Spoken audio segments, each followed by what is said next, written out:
G'day, I'm Dean. We've got this 2007 Ford Ranger manual here with a problem with the dual mass flywheel.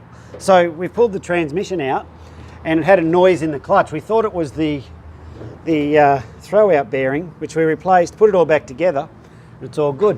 What we missed was the obvious problem here.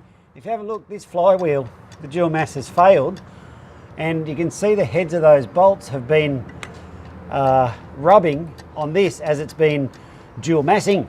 So if you're not sure what that's about, there's a rubber insert inside the two parts of these flywheel that just take up the shutter.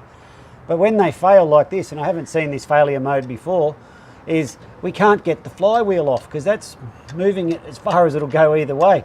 Turn it any further and all it wants to do is turn the engine over. So what we've had to do is to cut out bit by bit here with the grinder, cut the old flywheel off just to get access to those bolts so we can put the new clutch in it. Just an interesting failure. Hadn't seen it before, and maybe you have, and if you have, drop us a comment on how you dealt with it.